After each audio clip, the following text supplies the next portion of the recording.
പോരുമ്പോൾ വഴിനീള സ്വീകരണം ഒരുക്കിയ എൻ്റെ പാർട്ടിക്കാരും രാഷ്ട്രീയക്കാരല്ലാത്തവരും എൻ്റെ മറ്റ് പ്രമുഖ രാഷ്ട്രീയ പാർട്ടിയുടെ വക്താക്കളുമൊക്കെ ജില്ലകളിൽ പ്രകടനം പ്രഖ്യാപിച്ചപ്പോൾ അവരോടൊക്കെ സ്നേഹബുദ്ധിയാണ് ഞാനാണ് ആവശ്യപ്പെട്ടത്. സ്വീകരണം പാടില്ല, പ്രകടനം പാടില്ല. കാരണം നമ്മളൊരു ആശയം മുന്നോട്ട് വെച്ചിരിക്കുകയാണ്. ഒരാശയ പ്രചരണത്തിന്റെ ഭാഗമായി ഭരണാധികാരികൾ എളിയവരെ എന്നെ അറസ്റ്റ് ചെയ്ത് പീഡിപ്പിച്ചിരിക്കുകയാണ്. അത് പ്രതിഷേധം പ്രകടിപ്പിക്കേണ്ട സമയത്തിന് അപ്പുറത്ത് ആശയപരമായ ഈ പ്രചരണം ഈ കേരള സംസ്ഥാനത്തെമ്പാടും നടക്കണം. അത് നടക്കാൻ സൗകര്യമുണ്ടാകണമെങ്കിൽ ഈ പ്രകടനങ്ങൾ ഗുണം ചെയ്യില്ല. പ്രകടനങ്ങൾ പിന്നെയാക്കാൻ സമയമുണ്ട്. നമുക്ക് ആശയപ്രചരണമായി മുൻപോട്ട് പോകാം എന്ന് വിനയമത്സരം ഞാൻ അറിയിക്കുകയായിരുന്നു. എന്നാൽ ഇത് കാസയും വിവിധ സംഘടനകൾ BJP ഉൾപ്പെടെ ഹിന്ദു ഐക്യവേദി ഉൾപ്പെടെ ഇവിടുത്തെ വൈദിക നേതാക്കന്മാർ ഉൾപ്പെടെയുള്ളവർ ഒരു യോഗത്തിലെങ്കിലും വരണം എന്ന് ആവശ്യപ്പെട്ടതുകൊണ്ടാണ് ഈ സ്വീകരണ യോഗത്തിൽ പങ്കെടുക്കാൻ ഞാൻ എത്തിയത് എന്ന് വിനയമത്സരം അറിയിക്കണം. ഇനിയും മറ്റു ഇതുപോലുള്ള യോഗങ്ങൾ പാടില്ല എന്ന അഭിപ്രായം ഞാൻ എല്ലാവരെയും അറിയിച്ചു കഴിഞ്ഞു. എൻ്റെ അഭിപ്രായം അത് തന്നെയാണ്. എനിക്ക് പ്രവർത്തിക്കാൻ സമയം വേണം. ആ പ്രവർത്തനത്തിൽ പുറകോട്ട് പോകാൻ ഞാൻ ഉദ്ദേശിക്കുന്നില്ല. സുഹൃത്തുക്കളെ, എനിക്ക് വളരെ വിനയത്തോട് സൂചിപ്പിക്കാനുള്ള ഒരു കാര്യം, ഞാൻ പറഞ്ഞതിൽ എന്താണ് തെറ്റ്? അടിവരയിട്ട് ഞാൻ നിങ്ങളോട് പറയുന്നു, തിരുവനന്തപുരം ഹിന്ദു സമ്മേളനത്തിൽ ഹൈന്ദവ സമ്മേളനത്തിൽ ഞാൻ പ്രസംഗിച്ച എല്ലാ കാര്യങ്ങളിലും ഞാൻ അടിയുറച്ചു നിൽക്കുകയാണ്. എന്ന് മാത്രമല്ല, ആ ആശയപ്രചരണമായി കേരളത്തിലെമ്പാട് ഓടി നടന്ന് പ്രചരണം നടത്താനാണ് ഞാൻ തീരുമാനിച്ചിട്ടുള്ളത്. ഒരിക്കലും പ്രവർത്തിക്കുന്നത്. പിന്നെ ഞാൻ പറഞ്ഞില്ല എന്താ കുഴപ്പം? നിങ്ങളൊന്ന് ആലോചിച്ചു. നമ്മുടെ ഈ രാജ്യത്ത് ഒരു കാര്യം നടക്കുന്നുണ്ട്, മുസ്ലിം തീവ്രവാദികളുടെ കടന്നുകയറ്റം. ഞാൻ ഈ രാജ്യപ്പെട്ടക്കാരനാണ്. 40,000 പേര് പോപ്പുലേഷൻ ഉള്ളിടത്ത് 37,500 മുസ്ലിങ്ങളാണ്. അതിനിടയ്ക്ക് ജനിച്ച് വളർന്ന് ജീവിക്കുന്നവരാണ് PC ജോർജ്. എന്നെ ഇവരുടെ തീവ്രവാദത്തെ പറ്റിയൊന്നും പറഞ്ഞ് ആരും പഠിപ്പിക്കേണ്ട. നല്ലവണ്ണം കണ്ടും കേട്ടും അറിഞ്ഞും ജീവിക്കുന്നവരാണ്. ഈ അടുത്ത നാളിലാണല്ലോ വലിയ ഇന്ത്യ രാജ്യത്തെ ആദ്യത്തെ ഇത്ര വലിയൊരു തൂക്കിക്കൊലയ്ക്ക് 17 പേരെ തൂക്കാൻ വെച്ചു. ആ 17 പേരിൽ 3 പേര് മലയാളികളാണ്. ആ 3 മലയാളികളിൽ 2 പേരും എന്റെ അയൽവാസികളാണ്. നിങ്ങൾ അറിയണം. ഞാൻ വെറുതെ പറയുന്നില്ല, മനസ്സിലായോ? അവിടുന്ന് കോളനി നോക്കാൻ വിധിച്ചിരിക്കുന്ന മലയാളികൾ 3-ൽ 2 പേരും എന്റെ വീടിന്റെ അവിടെ നിന്ന് 1 കിലോമീറ്റർ അകലമില്ല താമസിക്കും. അവര് ഭീകരപ്രവർത്തനം നടത്തുന്നത് എനിക്കറിയാമായി. എന്തിനേറെ പറയുന്നു, തടിയന്റെ ഉള്ള നസീർ ഇപ്പൊ ജയിലിൽ കിടക്കുന്നുണ്ടല്ലോ.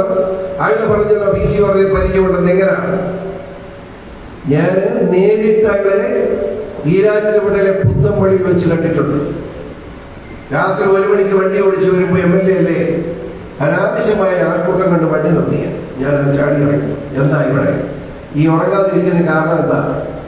അപ്പൊ അയാൾ പറഞ്ഞു തബ്ലീഗ് സമ്മേളനം. ഓക്കെ, തബ്ലീഗ് സമ്മേളനം മുസ്ലിം സമൂഹത്തിന്റെ ഒരു സേവനത്തിന്റെ ഭാഗം. യാതൊരു പടിയില്ല. ഞാൻ തിരിച്ചു അതേപോലെ വണ്ടി ഓടിക്കാൻ കിട്ടുള്ളൂ. ഒരു 2 ആഴ്ച കഴിഞ്ഞ് വന്നപ്പോൾ തബ്ലീഗ് സമ്മേളനം വന്നാൽ വീണ്ടും ഉടക്കണം. ഞാൻ വീണ്ടും ഇറങ്ങി. നിങ്ങളെന്താ ഇങ്ങനെ തബ്ലീഗിൽ വന്നിട്ട് പോകാറായില്ല? ഓഫീസ് തുറപ്പിച്ചു. അതിനകത്ത് കയറി അവരെ വിളിച്ചിരുത്തി ഒരു 1.5 മണിക്കൂർ ഞാൻ സംസാരിച്ചു. തീവ്രവാദ പ്രവർത്തനത്തിന്റെ അപകടം. ഇന്ത്യ എന്ന മഹത്തായ രാജ്യത്തിന് വേണ്ടി ഒരുമിച്ച് നിൽക്കേണ്ടവരാണ് നമ്മൾ. ഒരു കാരണവശാലും തീവ്രവാദമായി പോകരുത്. ഇവിടെ മലൗകികാതിനേക്കാളും അപകടമാണ് ഈ തീവ്രവാദം. ഈ കാര്യങ്ങളൊക്കെ പറഞ്ഞ് എല്ലാം സ്നേഹത്തോടെ കേട്ട ആ തടിയുടെ നിസല് അവസാനം അറസ്റ്റായി അകത്തായി ഇപ്പോ ജയിൽ കിടക്കുക. അയാൾ പറഞ്ഞ പോലീസ് ഉദ്യോഗസ്ഥന്മാർ PC ജോർജിനെ പരിചയമുണ്ട്. അത് അന്വേഷിക്കാൻ പോലീസ് ഉദ്യോഗസ്ഥന്മാർ വേണ്ട വന്നത്. അപ്പൊ ഞാൻ പറഞ്ഞുണ്ട്. അറിയേണ്ടത് ചെയ്തെന്താ, കൂട്ടിക്കൽ വില്ലേജിലുള്ള അള്ളാപ്പാറ എന്ന് പറയുന്ന മേഖലയിൽ പോയി വെടിവെപ്പ് പഠിക്കുകയും അതോടൊപ്പം ബോംബുണ്ടാക്കാൻ പഠിക്കുകയും അടിത്തറ പഠിപ്പിക്കുകയും ചെയ്യുന്ന സ്ഥലമായിരുന്നു. ഞാനിത് മനസ്സിലാക്കിയപ്പോൾ ഞാൻ എന്ത് ചെയ്തു? വേറൊന്നും ചെയ്തില്ല, ഒത്തുരിച്ചില്ല. അവിടെ മുഴുവൻ ഒരു 10 സെന്റ് വെച്ച് ആധാരമില്ലാത്ത സ്ഥലമാണ്. ആധാരമില്ലാതെ 10 സെന്റ് വെച്ച് പാവങ്ങൾക്കെല്ലാം കൂടെ 10-40 വീട് അവിടെ വെച്ചു. അതോടുകൂടി അവിടുത്തെ തീവ്രവാദം അവസാനിപ്പിച്ചു. ഞാനല്ലാതെ സ്നേഹത്തോടുകൂടി തീവ്രവാദത്തെ നേരിടാനാണ് ഞാൻ ശ്രമിച്ചിട്ടുള്ളത് എന്ന് സൂചിപ്പിക്കാനാണ് ഈ കാര്യം ഞാനിവിടെ സൂചിപ്പിച്ചത്. ഇവിടെ എന്താ, ഹിന്ദു സഹോദരന്മാരുടെ യോഗത്തിൽ ഞാൻ സംസാരിച്ചത് ഉത്തമ ബോധ്യത്തോടു കൂടിയാണ്. എന്താ ഇവിടെ നടക്കുന്നത്? ഇന്ത്യ എന്ന് പറയുന്ന മഹത്തായ രാജ്യം, നമ്മുടെ രാജ്യം. ആ രാജ്യത്ത് 700 വർഷക്കാലം മുഗളന്മാർ മുസ്ലിങ്ങൾ ഭരിച്ച രാജ്യം. ആർക്കാ നിഷേധിക്കാൻ പറ്റുന്നത്? അങ്ങനെ 700 വർഷക്കാലം മുസ്ലിം രാജാക്കന്മാർ മാക്സിമം ശ്രമിച്ചിട്ടും ഇന്ത്യ എന്ന് പറയുന്ന മഹത്തായ രാജ്യത്തെ ഒരു മുസ്ലിം രാഷ്ട്രമാക്കാൻ കഴിഞ്ഞില്ല. അപ്പോഴാണ് ഇവിടെ കിടക്കുന്ന കുറച്ച് തീവ്രവാദികൾ, മുസ്ലിങ്ങൾ ഇന്ത്യയെ മുസ്ലിം രാഷ്ട്രമാക്കാൻ ഇറക്കിയിരിക്കുന്നത്. എനിക്കത് അറിയാനുള്ള വിവരമൊക്കെ ഉണ്ട്. ഒരിക്കലും നടക്കില്ലാത്ത കാര്യമാണെന്ന് അറിഞ്ഞുകൊണ്ടാണ് ഈ തീവ്രവാദികൾ ഈ പ്രസ്ഥാനവുമായി ഇറങ്ങിയിരിക്കുന്നത്. ഇതറിയാൻ പിണറായി വിജയൻ തയ്യാറാകണം. ഇതറിയാൻ കോൺഗ്രസിന്റെ പാർട്ടി തയ്യാറാകണം. അവരെല്ലാം ഇതിന് പിന്തുണ കൊടുക്കുന്ന തീവ്രവാദത്തിന്. അതാണ് എനിക്ക് ദുഃഖം. എത്ര മോശമാണ്. നിങ്ങൾക്ക് അധികാരത്തിൽ ഇരിക്കുന്നതിന് ഇന്ത്യ രാജ്യത്തെ ഒറ്റുകൊടുക്കണമോ? ഈ രാജ്യം നമ്മുടേതല്ലേ? ആ രാജ്യത്തെ ഒറ്റുകൊടുക്കാനാണോ നിങ്ങൾ ശ്രമിക്കുന്നത്?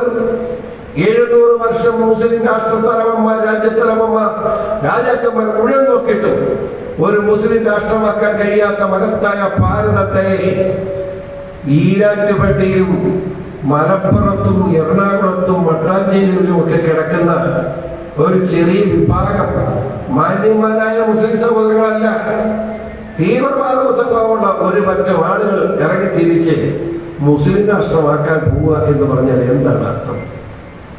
ഒരു മൗലിക പ്രശ്നം സോഷ്യൽ മീഡിയയിലുണ്ട്. ഞങ്ങള് ലവ് ജിഹാദിലൂടെ 5000 പെണ്ണുങ്ങളെ, ഹിന്ദു ക്രിസ്ത്യൻ പെണ്ണുങ്ങളെ അവരെ ഒരു കൊല്ലം കൊണ്ട് പ്രസവിപ്പിക്കുകയും 5000 മുസ്ലിം കുഞ്ഞുങ്ങളുണ്ടാവും. പ്രസംഗമാണ്. എന്നിട്ടോ അവരെ എവിടെ കൊണ്ടുപോകുന്നു എന്ന് പറഞ്ഞിട്ടില്ല. അതാണ് പ്രശ്നം. ഞാൻ അന്വേഷിച്ചു. കാരണം എന്താ, എന്റെ നിയോജക മണ്ഡലത്തിൽ തന്നെയുള്ള പല പെൺകുട്ടികളെയും ഈ ലവ് ജിഹാദിലൂടെ കൊണ്ടുപോയി അപകടകരമായ നിലയിലാക്കി അവർ തന്നെ ഫോൺ ചെയ്ത് പറഞ്ഞതിന് പല 40ഓളം കുഞ്ഞുങ്ങളെ ഞാൻ രക്ഷിച്ചിട്ടുണ്ട്. എനിക്കിവിടെ പറയാൻ കഴിയില്ല. ആ വീട്ടുപേര് പറഞ്ഞാൽ ആ വീട്ടുകാര് ആത്മഹത്യ ചെയ്യും. എന്റെ മുമ്പിലാണ് അവർ വന്ന് കരയുന്നത്. എന്റെ മകളെ ഇവൻ കൊണ്ടുപോയിരിക്കുന്നു. ആ കരച്ചിൽ മുഴുവൻ കണ്ട് വേദനിക്കുന്ന മനസ്സുമായി നിൽക്കുന്ന എന്നെ സംബന്ധിച്ചിടത്തോളം കുറെ കാര്യങ്ങൾ പറയേണ്ടി വരും. അതുകൊണ്ട് എതിർത്തിട്ട് കാര്യമില്ല. ആരെതിർത്താലും തന്റെ ഇടത്തോടുകൂടി തന്നെ ഞാൻ മുമ്പോട്ട് പോകും. ഒരു സംശയമില്ല. ഈ ഒരു ചെറിയ വിഭാഗം ഇറങ്ങി ഈ രാജ്യത്ത് കലാപം സൃഷ്ടിക്കുന്നത് എങ്ങനെയാണ്? ഈ കലാപം സൃഷ്ടിക്കുന്നത് ഞാൻ ഉത്തരവാദിത്വത്തോടുകൂടി ചിന്തിച്ചുകൊണ്ട് പറയുന്നു. ഇത് പാകിസ്ഥാൻ എന്ന് പറയുന്ന ഒരു വിധ്വംസക രാജ്യമായി മാറിയിരിക്കുന്ന ആ വിഭാഗത്തിന്റെ പിന്തുണയോടുകൂടിയാണ് ഇന്ത്യയിൽ ഈ കലാപം സൃഷ്ടിക്കാനുള്ള ശ്രമം നടക്കുന്നത്. ഇപ്പോഴേ പത്രക്കാരൻ ചോദിക്കും, നിങ്ങൾ പാകിസ്ഥാനിൽ പോയോന്ന്?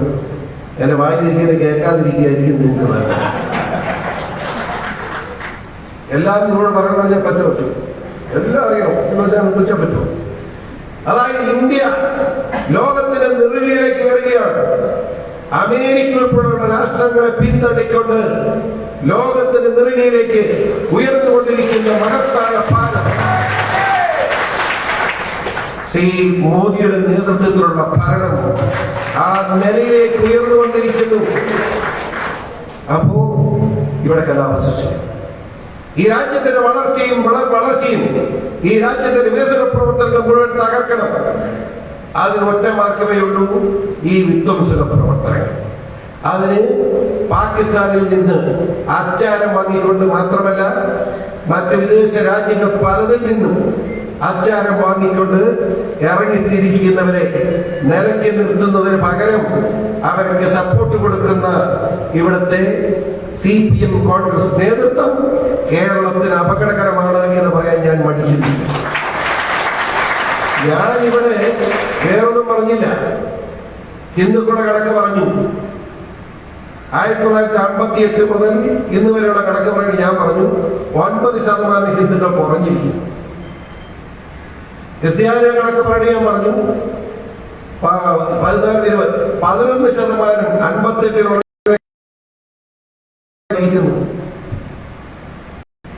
ഹിന്ദുക്കൾ 9% കുറഞ്ഞു എന്ന് പറഞ്ഞതുപോലെ ഞാൻ പറഞ്ഞത് വർഗീയതയല്ല. എന്നിട്ട് അവിടെ ഉണ്ടായിരുന്ന ഹിന്ദുക്കളോട് ഞാൻ പറഞ്ഞു, നിങ്ങൾ അതിന് അവരെ കുറ്റപ്പെടുത്തുകയല്ല ചെയ്യേണ്ടത്, അവരെ അഭിനന്ദിക്കണം. ഇവിടെ യുവാക്കളുടെ എണ്ണക്കുറവുണ്ട്. വരുന്ന തലമുറയിൽ, വരുന്ന കാലഘട്ടങ്ങളിൽ നമുക്ക് തൊഴിലവസരങ്ങളിൽ ജോലി ചെയ്യാൻ ചെറുപ്പക്കാരികൾ ആവശ്യം വരുമ്പോൾ ഇല്ലാതെ അതുപോലെ നിങ്ങളും ഒരു 4 മക്കളെയെങ്കിലും സൃഷ്ടിക്കണം. അങ്ങനെ ഈ രാജ്യത്തിന്റെ ഭാഗമായി ആ മക്കളെ വളർത്തിയെടുക്കണം എന്ന് ഞാൻ പറഞ്ഞില്ല. എവിടെ വർഗീയത എനിക്ക് മനസ്സിലായി.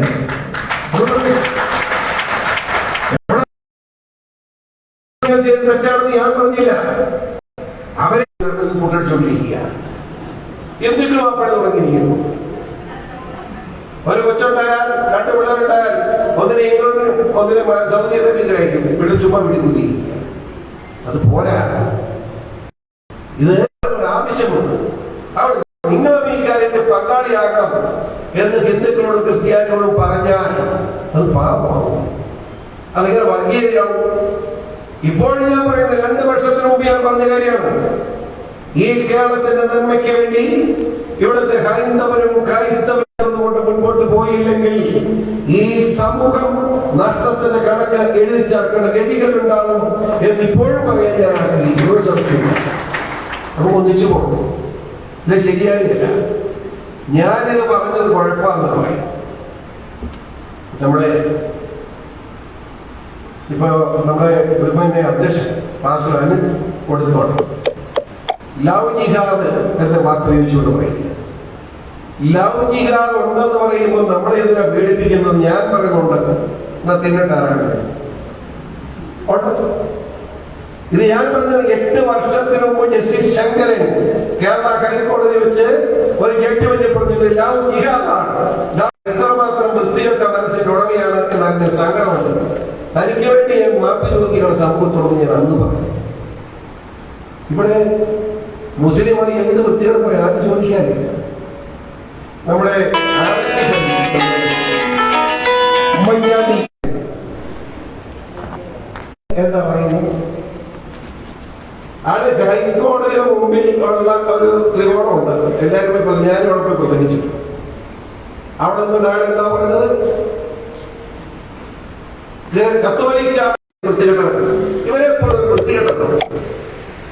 അവൻ പറയുന്നത് ചാനച്ചർച്ചയിൽ വീശിയോടെ പോയി ജയിലുണ്ടാക്കി ഇടാ കഴിവുണ്ടെങ്കിൽ ഞാൻ നിന്നെ വെല്ലുവിളിക്കുകയും ജയിലിട്ടാൻ പേടിയാണ്. ഗാന്ധി കാണിച്ചത് സമരം ചെയ്യാനാണ് പറഞ്ഞത്, ജയിലിൽ കിടക്കാനാണ് പറഞ്ഞത്. അവിടെ ഇരിക്കാനൊന്നും പേടിയില്ല. ആസിഫലിയെ പോലെ വിവരം കിട്ടവരൊക്കെ ഈ രീതി സംസാരിക്കുന്നത് നിയന്ത്രിക്കേണ്ട ചുമതല വക്കീലന്മാരുടെ അസോസിയേഷൻ ഉണ്ട് എന്ന് പറയുന്നതാണ്. ഇവരൊക്കെ ആരെ വേറൊന്നും എന്ത് പറയാമെന്നല്ലായിരുന്നു എന്ത് ചെയ്യും? ഒന്ന് ആലോചിച്ച്. ഇവിടെ നമ്മുടെ ഒരു വാസി അൽ ഹക്കി, അത് കെവിപ്പിത്തൊന്ന് അറിയാം ആളെ. അയാള് കഴിഞ്ഞ 26 ഡിസംബർ 26 തീയതി അയാൾ പ്രസംഗിക്കുകയാണ്. 23 തീയതി ക്രിസ്തു പിഴച്ചു വെച്ചവനാണ്. ഇവൻ എന്ത് മുസ്ലിമാണ്? ഇവന്റെ ഖുർആനിൽ എഴുതി വെച്ചിരിക്കുന്ന ആകെ ഒരു പെണ്ണിന്റെ പേരാണെന്ന് പറയാം, മാതാവാണ്. അതായത് മാതാവ് പഴച്ചാൽ പറ്റാതെ പറഞ്ഞിരിക്കുന്നു. അവൻ മുസ്ലിമാണ്. വേണ്ട പറഞ്ഞ ക്രിസ്തുമസ് എന്ന് പറയുന്നത് പിഴച്ചു പറ്റവന്റെ ആഘോഷമാണ്. അതിൽ ആരും പങ്കെടുക്കാൻ പാടില്ല. ഇവിടെ നിശ്ചയിക്കുന്നു. ഒന്ന് ആലോചിച്ച് നമ്മൾ ആരെങ്കിലും വഴക്കുണ്ടാക്കിയത് പിണറായി വിജയന്റെ ഗവൺമെന്റ് പോലീസ് ഒരു കേസ് കൊടുക്കാത്ത എന്താ? ക്രിസ്ത്യാനി പൊട്ടന്മാരാണ് നമ്മൾ വിജയിക്കുന്നത്. കേസില്ലല്ലോ. കഴിഞ്ഞ ദിവസം ഈ കാര്യത്തിൽ ക്രിസ്തു വിളിച്ചുവെത്തുന്നതിന് 31 തീയതി കേസ് വൈകിട്ടുണ്ട്. 1966 കൂറ്റുവാങ്ങന്മാർ 2021 കേസുണ്ട്. ഇതുവരെയും ഇവനെ ഈ വാസിയെ ഒന്ന് ഫോണിൽ വിളിച്ച് താൻ എന്ത് പറഞ്ഞത് ചോദിക്കാൻ ഈ നാടുകെട്ട സർക്കാരിന്റെ പോലീസിന് കഴിഞ്ഞിട്ടില്ല. അപ്പോഴാണ് ഞാൻ ഒരു ഹിന്ദു മഹാസമ്മേളനത്തിൽ ഈ സമുദായത്തിന്റെ കാര്യം ഒന്ന് പറഞ്ഞതിന് ഒരു രാത്രി പാതിരായിക്ക് 120 പോലീസ് എന്റെ വീട് പറഞ്ഞിരിക്കുകയാണ്. ആലോചിച്ചു. എന്ത് ചെയ്യണം നിങ്ങൾ ആലോചിച്ചു? ഇവരെ പോലെ വർഗീയവാദികൾ അല്ലെങ്കിൽ ആസിഫ് അലിയെ പോലെ വൃത്തികെട്ട വർഗീയത പറയുന്നവർ അവരൊക്കെ എന്തും പറഞ്ഞുകൊണ്ട് റോഡുകൾ ഓടി കിടക്കാം. ആരും ചോദിക്കാനില്ല. ഞാൻ വർഗീയത പറഞ്ഞില്ല. ഈ രാജ്യത്തിന്റെ നിലനിൽപ്പിന് ആവശ്യമുള്ള കാര്യം പ്രത്യേകിച്ച് ഹൈന്ദവ സമൂഹം എന്ന് പറയുന്ന ആരാ? ആ ഹൈന്ദവ സമൂഹമാണ് ഭാരതം, ഹിന്ദുസ്ഥാൻ. ആ ഹിന്ദുസ്ഥാനിലെ നേരെ അവകാശികൾ ഹിന്ദുക്കളാണ്. ഈ ഇരിക്കുന്ന PC ജോർജും പറയുന്ന EC ജോർജും നിങ്ങളും ഹിന്ദുക്കളാണ്. ഈ ഹിന്ദു രാഷ്ട്രത്തിന്റെ വക്താക്കളാണ്. ഞങ്ങള് കുറച്ചുപേര് ക്രിസ്ത്യാനികൾ തോമാസയാണ്. അല്ലെങ്കിൽ ഞാൻ ഹിന്ദുവാകേണ്ടവരാണ്. ഇവിടെ ക്രിസ്ത്യാനികൾ യാതൊരു സംശയം വേണ്ട. നമ്മൾ തോമാസിലെ വന്നില്ലെങ്കിൽ നമ്മൾ എവിടെ പോകും? അറിയട്ടെ. ബോധമില്ലാതെ ഇവരൊക്കെ വർത്തമാനം പറഞ്ഞുകൊണ്ട് ഞാൻ ഇവിടെ പറഞ്ഞു. അതായത് എത്രമാത്രം മേച്ചമാണ് ഇതിൻ്റെയൊക്കെ പോക്ക്. ഇവിടെ നമ്മുടെ മര്യാദ ഇവിടുന്ന് അറേബ്യൻ രാജ്യത്ത് നിന്ന് അറബികൾ ഇവിടെ വന്നപ്പോ ഭാര്യയില്ലാത്തതോടെ ഞങ്ങൾ തിരിച്ചു പോകുന്നു പറഞ്ഞപ്പോ സ്വന്തം പെങ്ങളെ കെട്ടിച്ചു കൊടുത്ത മാന്യതയുള്ള സമൂഹമാണ് ഇന്ത്യയിൽ കേരളത്തിലുള്ളത്. നിനക്കറിയാം, ഞാൻ ചരിത്രത്തിലേക്ക് പോകുന്നില്ല. ആ നമ്മളെ അപമാനിച്ചുകൊണ്ട് വീട്ടുകാരൻ അവർക്ക് മാറിക്കടയാണ്. അതിഥിയായിട്ട് വന്നാൽ കിടന്നോട്ടെന്ന് പറഞ്ഞ് ഭാര്യയുടെ മുറിയിലോട്ട് ചാടിക്കയറിയാൽ എങ്ങനെ ഒക്കുന്നത്? പറ്റുമോ? കാല് വെട്ടേണ്ടി വരും. മനസ്സിലാക്കി? ഇത് പറയുന്നത് വന്ന് ദുഃഖമാണ്. അതുകൊണ്ട് നമുക്ക് ഈ വാസി അൽ ഹക്കീമിന്റെ കേസ് എന്തായി എന്നൊക്കെ ഉടനെ ചോദ്യം ചെയ്യേണ്ടി വരും. ആസിഫ് അലിയുടെ ഓക്കെ കൊണ്ട് നോക്കേണ്ടി വരും. യാതൊരു സംശയം. ഞാൻ മറ്റു വിശദാംശങ്ങളൊന്നും കിടക്കുന്നില്ല. എന്റെ അവസ്ഥ സംബന്ധിച്ച കാര്യങ്ങൾ നിങ്ങൾക്ക് അറിയാൻ ഒരു കാര്യം പറയാനോ. ഏതായാലും ഇന്നലെ ഇന്നുമായിട്ട് കേരളത്തിലെ പോലീസ് ഉദ്യോഗസ്ഥന്മാരെ മുഴുവൻ തിരുവനന്തപുരത്ത് വിളിച്ചിരുന്ന് ചർച്ചയാണ്. എങ്ങനെ PC-യോടെ കുറിച്ച് അറിഞ്ഞതാ എനിക്ക് മനസ്സിലാകാത്ത കാര്യം. ഞാൻ ഒരു പോക്സോ കേസിലും പ്രതിയല്ല. CPM-ന്റെ എത്ര നേതാക്കന്മാരുണ്ട് അങ്ങനെ പ്രതികൾ? എന്റെ പാർട്ടിക്കാരും ഈ കേസിൽ ഇതുവരെയും പ്രതിയായിട്ടില്ല. ഒരു മോഷണ കേസിൽ ഞാൻ പ്രതിയല്ല. ഒരു കൊലക്കേസിൽ ഞാൻ പ്രതിയല്ല. പിന്നെ എന്താണ് എന്റെ പുറകേറ്റ നിർബന്ധം? പലരും ചോദിച്ചു PC-യോട് മാത്രം എന്തായിരുന്നു? ഇനി എന്റെ ചോദ്യമാണ്, എന്നോട് മാത്രം എന്തായിരുന്നു? എനിക്ക് മനസ്സിലാകുന്നില്ല. ഈ ചാർലികാരുടെ അപേക്ഷ എനിക്ക് നിങ്ങൾ സ്വല്പ സത്യ സൗകര്യമൊക്കെ പറഞ്ഞില്ലേ എനിക്ക് വിരോധമില്ല. പക്ഷേ ഒരു കാര്യം ഞാൻ പറയാം. ഞാൻ റബ്ബർ വെട്ടിക്കളയാൻ പറഞ്ഞു. എന്താ കാര്യം? റബ്ബർ കൊണ്ട് കൃഷിക്കാരന് പോക്കാ, ജീവിക്കാൻ പറ്റുകയില്ല, വേറെ കൃഷി ചെയ്യാൻ പറഞ്ഞു. അന്ന് തുടങ്ങിയ മനോരമ എന്റെ മുതുകുത്തുകയാണ്. ആ മനോരമ ചാനൽ പറയും ഞാൻ മനോരമ ചാനൽ കാണരുതെന്ന് അഭിപ്രായക്കാരനാണ്. ഞാൻ കോഴിക്കോട് മനോരമ പത്രം വായിക്കാൻ കിട്ടുന്നില്ല. ഇവനെന്ത് കാലത്ത് വിഷമം സാഗരത്തെ പറയാം. മലയാളമായിട്ട് ഞാൻ പറയാം എന്റെ അഭിപ്രായം. നിങ്ങൾക്ക് എഴുതിക്കും. ആ മനോരമയുടെയും മാനേജ്മെന്റ് ഉടമകളിൽ 50% മുകളിൽ മുസ്ലിങ്ങളുടെ കൈകളിലേക്ക് പോയത് കൊണ്ടാണ് ഈ ഉദ്യോഗം നടക്കുന്നത്. അവിടെ പറയുന്നത് ഞാൻ പറഞ്ഞില്ല, ഈ സ്റ്റേജിലിരിക്കുന്നവർ പറയുന്നില്ലത് ഞാൻ പറയാം. മനസ്സിലായില്ലേ? 2 കല്യാണം, ഒരു പാകിസ്ഥാൻകാരി ഉൾപ്പെടെ 2 കല്യാണം. അപ്പോഴേ മനോരമ മുസ്ലിമായി.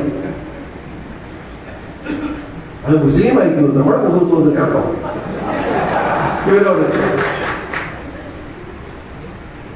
ഏഷ്യാനെറ്റിനോടൊരു അപേക്ഷയുണ്ട് അതിന്റെ ഉടമയോട്. ഞാൻ നിങ്ങളുടെ ജനലല്ല കഴിയുന്നത്, ഏഷ്യാനോട് സ്നേഹത്തോട് പറയുന്നത്. എന്റെ ഒരു വാർത്ത ഇടാമോ എന്ന് ചോദിച്ച് നിങ്ങളെ ആരുടെ പുറകെ ഞാൻ വന്നിട്ടില്ല. ഞാൻ എന്റെ ജനങ്ങളോടൊപ്പം ജീവിച്ച് പിന്തുണ മേടിച്ച് ജീവിക്കുന്നവരാണ്. അപ്പൊ ഏഷ്യാനെറ്റുകാരനൊരു കാര്യം ചെയ്യണം, നിങ്ങളുടെ കമന്ററിയിൽ കൊണ്ട് നടക്കുന്ന ആളുകളൊക്കെ കൊള്ളാവുന്നവരെ വെക്കണം, അണ്ടകടകോടും കൂട്ടുനിൽക്കുന്ന കക്ഷികളൊക്കെ പോയി നടക്കണം. മനസ്സിലായി? പേര് പറയുന്നില്ല, എന്താ പറയുന്നത്? ശരി, ചിരി വന്ന് കേട്ടോ. ഇത് ഞാൻ തന്നെ ഇത്രയും ഞാൻ ചെയ്തു എനിക്ക് സംശയം. ആ പെണ്ണുങ്ങളൊക്കെ എന്ത് പറ്റി?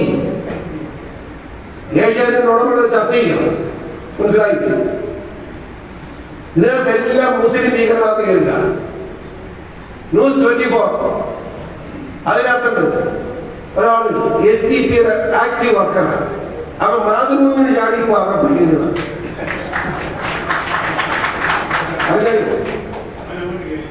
അറിയാമോ? ആ കഥ അവരുടെ വർത്താനം ഞാൻ പറഞ്ഞായിരുന്നു. ഞാനിത് പറഞ്ഞ പുസ്തകം PC എല്ലാം നേര് പറയുന്നത് എന്തിനാണ്? പിന്നെ ഞങ്ങൾ നാളെ പറയാം.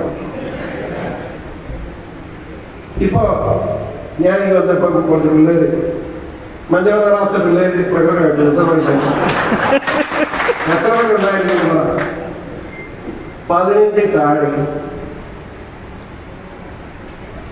അതാരുടെ പിള്ളേരാണ്? കാലന്റായതിന്റെ പിള്ളേരാണ്. കാലന്റായതിനും ഉള്ളതിൽ പേരൊരു കമ്മീഷനാണ്. ആ കാലന്റായതിനോട് അഭ്യർത്ഥനയുണ്ട്, ഈ പിള്ളേരെ ഇങ്ങനെ കയറൂരി വിടരുത്, മര്യാദയില്ല. നിങ്ങൾക്ക് അഴിമതിക്കെതിരെ നിങ്ങൾ ശബ്ദിക്കും, അല്ലെങ്കിൽ സ്വജനപക്ഷപാതത്തിനെതിരെ പ്രവർത്തിക്കും. ഞാനിത് ഒന്നും കൂട്ടുന്നവനല്ലോ. എന്റെ പേരിൽ ചാനലുകാരെല്ലാം പറയുന്ന ആരോണം എന്താ? അവിടെ മാറി ഇവിടെ മാറി, പിന്നെ മാറാതെ ഞാൻ എന്നാ ചെയ്യണം? നീ മനസ്സിലായില്ല. LDFോടൊപ്പം നിന്നു ആ എന്നെ VS പക്ഷക്കാരനാണെന്ന് പറഞ്ഞ് പിണറായി വിജയൻ പുറത്താക്കി. ഞാൻ തന്നെ കൊടുത്തില്ലെന്ന് ഞാൻ എന്റെ വഴിക്കും VS കേൾക്കാൻ പറ്റില്ലെന്ന് ഞാൻ എന്ത് ചെയ്യാൻ പറ്റും? VS-നെ ചീത്ത പറഞ്ഞ ഇന്നൊരു ചാനൽ പറഞ്ഞില്ല. അയാൾ പറ്റില്ല നിങ്ങൾ പറഞ്ഞേക്കാം, നോടെ പറയാം. അയാൾക്ക് ഉമ്മൻചാണ്ടിയുടെ മുന്നണിയിലായിരുന്നു. ഉമ്മൻചാണ്ടി ആവശ്യപ്പെട്ട് മുന്നിൽ ചേർന്നയാളാണ്. നിയമസഭയിൽ വെച്ച് കാര്യം പറഞ്ഞ അദ്ദേഹത്തെ അപമാനിക്കാൻ ഞാൻ ഉദ്ദേശിക്കുന്നില്ല. അദ്ദേഹം ശീലിപ്പിന്റെ അഭിപ്രായത്തിന് വിരുദ്ധമായി ഗവൺമെന്റ് അഭിപ്രായം ഞാൻ പറഞ്ഞ് വിരുദ്ധമായി പറഞ്ഞു. അത് മറ്റു മന്ത്രിമാരോട് ഞാൻ ആലോചിച്ച് പറഞ്ഞ അഭിപ്രായം തെറ്റാണെന്ന് അദ്ദേഹം കഴിച്ചു. എന്താണെന്ന് ചോദിച്ചാൽ എന്നെ ഒന്ന് പ്രച്ചാക്കാൻ ചെയ്തതാണ്. ഞാൻ അദ്ദേഹം രാജിക്കെതിരെ കൈ കൊടുത്തു. ഞാൻ പിന്നിച്ചു. നമുക്കൊന്നാണ് ഞാൻ ഈ സ്ഥാനത്തിലൂടെ കല്ല് കിടക്കുന്ന എല്ലാവർക്കും അറിയാൻ വേണ്ടി ഞാൻ പറഞ്ഞു. അല്ലാതെ കാര്യമാക്കി പോയതൊന്നുമല്ലേ. ഞാൻ ഒറ്റയ്ക്കല്ലേ മത്സരിച്ചത്. 30,000 21,000 ചിലർ കൊടുത്ത് ഭൂരിപക്ഷം കിട്ടിയില്ലേ? ഊഞ്ഞാലിതരങ്ങൾ നിങ്ങളെല്ലാവരും കൂടി എന്നെ ഒരു വർഗീയവാദിയായി. ഏതായാലും ഈരാറ്റുപേട്ടയിൽ ഉൾപ്പെടെ, എരുമേലിയിൽ ഉൾപ്പെടെ, കോരത്തോട് ഉൾപ്പെടെ, പാറത്തോടുൾപ്പെടെ, മുണ്ടക്കൽ ഉൾപ്പെടെ മേഖലയിൽ, കൂട്ടിക്ക് ഉൾപ്പെടെ മേഖലയിൽ മുസ്ലിം വികാരം ഉണ്ടാക്കി വൃത്തികെട്ട പ്രവർത്തനം നടത്തി ഒരു വോട്ട് പോലും എനിക്ക് ഒരു വിരോധം. ഞാൻ പറഞ്ഞു നിങ്ങൾ വോട്ട് വേണമെന്ന് പറഞ്ഞില്ലേ. അങ്ങനെ എന്നെ ഒന്ന് തോന്നിച്ചു. ഒരു സന്തോഷമുണ്ട്. ഞാനൊരു കാര്യം പറയാം, എനിക്ക് ഇനി രാഷ്ട്രീയത്തിൽ ഒന്നും മത്സരിക്കൊന്നും ആഗ്രഹമില്ല.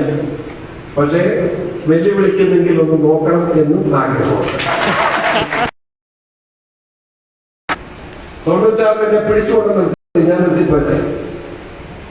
ഇപ്പോഴും മിണ്ടാതെ ഒരു വർഷം ഞാൻ പോയതാണ്. അപ്പം എന്നെ വിടുകയില്ല എന്ന് നിർബന്ധമാണെങ്കിൽ ശാകുമർമ്മ ഈ പൊതുപ്രവർത്തനം കൊണ്ടായിരിക്കാൻ പറ്റാത്ത സാഹചര്യം ഉള്ളതുകൊണ്ട് ശക്തമായി നിർബന്ധമാണെന്ന് മാത്രമേ ഉള്ളൂ.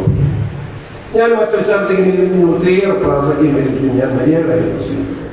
ഒരു കാര്യം നമ്മളിവിടെ എത്തിയിരിക്കുന്ന ആളുകളുണ്ട്, അവരോടൊക്കെ എനിക്ക് നന്ദിയുണ്ട്. എല്ലാവരും കൂടി കൊണ്ടുപോകണം. പ്രത്യേകിച്ച് കോൺഗ്രസ് ഇതുപോലൊരു കുഴപറിഞ്ഞ പാർട്ടിയാണ്. എന്നെ തെറ്റിച്ചിട്ട് ഞാൻ പറയുന്നു, കോൺഗ്രസിനെ ഒരു ഉണ്ണിത്താൻ പറഞ്ഞിടത്തിൽ ഇന്നലെ ചാനലിൽ കഴിഞ്ഞ് എന്നെ പറയുന്നത് തെറിയല്ലോ. അവൻ എന്നെ തെറി പറയുന്ന കാരണം അവൻ കോഴിക്കോട് ഒരു പെണ്ണ് കേസിൽ വീട്ടിൽ അകത്തായി ആളുകളെല്ലാം കൂടത്തിൽ കൂടിയിട്ട് എന്നെ വിളിച്ചു കോൺഗ്രസ്സുകാരൻ. ഞാൻ നമ്മൾ പ്രവർത്തകരെ അയച്ച് അയാളുടെ വീടിൽ പുറകെ കൂടെ എടുത്ത് രക്ഷിച്ചതാണ്. അപ്പൊ അവൻ എന്നെ തെറി പറഞ്ഞിട്ട് നോക്കി അല്ല ഒക്കെ ഒന്ന് ആലോചിച്ച്. അടുത്ത് സതീശൻ മുതലാളി ഈ പ്രതിപക്ഷ നേതാവായിട്ട് എറണാകുളം ജില്ലയ്ക്ക് പുറത്ത് ഒരു സ്ഥലത്ത് പോലും പോയി ഒരു സ്വീകരണം പോലും വാങ്ങാൻ കഴിയാത്ത അയാളായി എന്നെ മര്യാദ പഠിപ്പിക്കുന്നു. രമേശന്റെ പുറകെ ഇരുന്ന് വഴിയിടിച്ച് പോയതാണ്. അവിടെക്കാണ്ട് ഇരുന്ന് ഏതാണ്ട് നമ്മളെ കയ്യിൽ രൂപ എടുത്ത് ഒരു പ്രതിപക്ഷ നേതാവ്. ഇത്രയും പൊളിഞ്ഞ ഒരു പ്രതിപക്ഷ നേതാവ് കേരളത്തിലുണ്ടോ? കാരണം പിണറായി വിജയൻ പറയുന്നതാണ് സതീശ് ചെയ്യുന്നത്. പിന്നെ എന്നെ പ്രതിപക്ഷമാക്കുന്നതാണ്. ഇവിടെ ഏത് കാര്യം എടുത്തോളൂ, ഇടതുപക്ഷവും യു ഡി എഫും ഒന്നായിരിക്കും. കാലം മാത്രമാണ് വല്ലപ്പോഴും വിമർശിക്കുന്നത്. അതാ ഞാൻ പറഞ്ഞത്. ഇവിടെ ഒരു സംശയം വേണ്ട, ഇവിടെ ഇടതുപക്ഷവും യു ഡി എഫും ഒന്നാണ്. CPM-ഉം കോൺഗ്രസും ഒന്നാണ്. പാർട്ടി കോൺഗ്രസ് തീരുമാനം അതാണ്. കോൺഗ്രസിന്റെ പാർലമെന്റ് കോൺഗ്രസിന്റെ രാഷ്ട്രീയ സമിതി തീരുമാനം അതാണ്. CPM-മായി ഒന്നിച്ചു പോകണമെന്നാണ്. അതിന് നിങ്ങൾ ഒന്നിച്ചു പോയപ്പോൾ എന്റെ മുഖത്തൊന്ന് കയറണോ? അത് എന്റെ മുഖത്താക്കണം. എനിക്ക് മനസ്സിലായി. അതിന്റെ കഴിയുടെ ഭാഗം എന്റെ മുഖത്തോട്ടുള്ള കയറ്റം. ഏതായാലും നന്നായി വരട്ടെ. എനിക്ക് ഒരു വിരോധമില്ല. നമുക്ക് കാണാം, ഗോദായി കാണാം എന്ന് മാത്രം പറയാം. ഏതായാലും ഇവിടെ എത്തിയിരിക്കുന്ന മുഴുവൻ പേരും, പ്രത്യേകിച്ച് പള്ളിവാതിൽ ജസ്റ്റിൻ പാസ്റ്റർ അനി കൊടുത്തോട്ടും PP ജോസഫോടും ഒക്കെയുള്ള നന്ദി ഞാൻ പറയുന്നു. പക്ഷെ കെവിൻ പീറ്റർ കാസയുടെ പ്രസിഡന്റാണ് അദ്ദേഹം ഒരു കാരണവശാലും വരാതെ പനിയും പിടിച്ച് കിടക്കണം, വരില്ല എന്നാണ് ഞാൻ കയറി വന്നപ്പോൾ എന്നോട് പറഞ്ഞു പനിയാണ് മിണ്ടാൻ പാടില്ല. അദ്ദേഹത്തിന് പ്രത്യേകം ഞാൻ ഭയങ്കര ശ്രദ്ധിക്കുന്നു എന്നറിയുന്നു. നമ്മുടെ ഹിന്ദു ഐക്യവേദിയുടെ സംസ്ഥാന സെക്രട്ടറി ആർ ബാബു പ്രത്യേക നന്ദിയുണ്ട്, അദ്ദേഹം എത്തിയിട്ടുണ്ട്. അതുപോലെ തന്നെ നമ്മുടെ പിതൃക്കൾ യൂക്കച്ചന് പ്രത്യേകമായ നന്ദി ഞാൻ രേഖപ്പെടുത്തുകയാണ്. നമ്മുടെ ജോസ് വളരോട്ട് എത്തിയിരുന്ന DCF-ന്റെ പ്രസിഡന്റാണ്, അദ്ദേഹത്തോട് നന്ദി പറയുന്നു. നമ്മുടെ നാരായണൻ നമ്പൂതിരി BJPയുടെ സംസ്ഥാന വക്താവാണ്, ഡയറക്ടർ നെയ്വേലി. ആ നെയ്വേലി ലിഗ്നറ്റ് ഓപ്പറേഷന്റെ ഡയറക്ടർ മന്ത്രിയാണ്. സ്ഥിരമായി ചാനലിൽ ഞാൻ കണ്ടുകൊണ്ടിരിക്കുന്ന ആളാണ് നമ്മുടെ നാരായണൻ നമ്പൂതിരി. അദ്ദേഹത്തോട് പ്രത്യേകം നന്ദി പറയുകയാണ്. കാരണം നന്ദി വേറെ പറയാനുണ്ടെങ്കിൽ ഞാനൊന്ന് നന്ദി പറയണ്ടേ, തെറ്റിദ്ധരിക്കരുത്.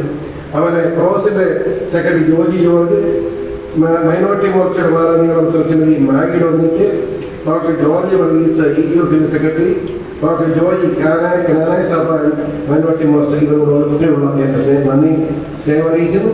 ഇവിടെ എത്തിയിരിക്കുന്ന നിങ്ങളെല്ലാവർക്കും എന്റെ ആത്മാർത്ഥമായ ഹൃദയം നിറഞ്ഞ നന്ദി രേഖപ്പെടുത്തിക്കൊണ്ട് ചുരുക്കുന്നു. നന്ദി, നമസ്കാരം.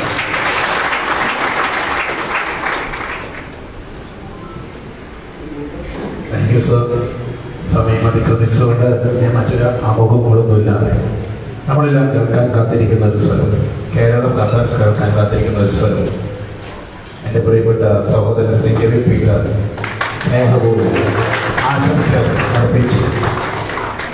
കെവിൻ ആദ്യം മാലയിട്ട് PC ജോർജ് സാറിനെ ആദരിക്കും. അതിനുശേഷം അദ്ദേഹത്തെ സംസാരിക്കാനായിട്ട്